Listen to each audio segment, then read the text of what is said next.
Fatingan koplo boy paca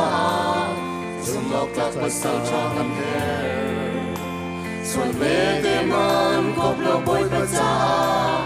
Zumdak nusal chakan her Boy paca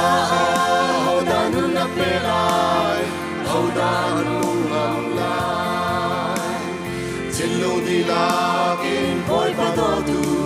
Boy paniakan her Pania sumi nusal pasal charam la tua herza Hola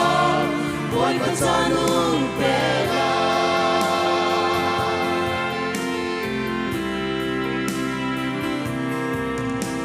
Nihinlani zuntukan siningi Pakat ngupakadin zaman Nunzazilum lau ni tarang tea Zumtak nuncukan cimcia Boy paca haudan nagpelay Haudan ngamlay Jinlong dilakin boy pagodu Boy paniakan her Boy paniazumi nusal pasal Charam la tua herza Haudan boy patanun pela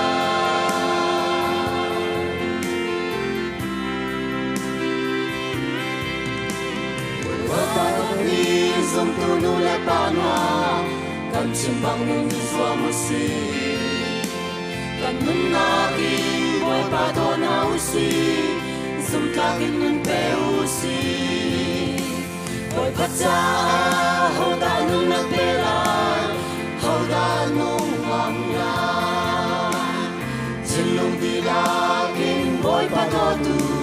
Boy paniakan her Boy paniazumi nusal pasal Charam la tua herza Haudan boy patanun pela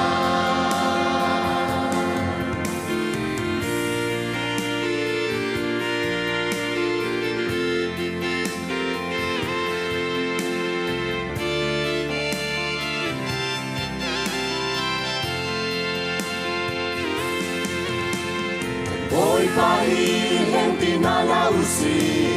Dek chok nang mang tikausi At nun napet yang inakan dotang Nun petin donausi Boy paca haudan nun napelay Haudan nun ngamlay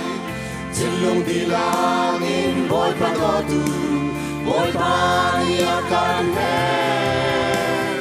Boy paniazumi nusal pasal Charam la tua herza Haudan boy patanun pela Boy paniazumi nusal pasal Charam la tua herza Haudan boy patanun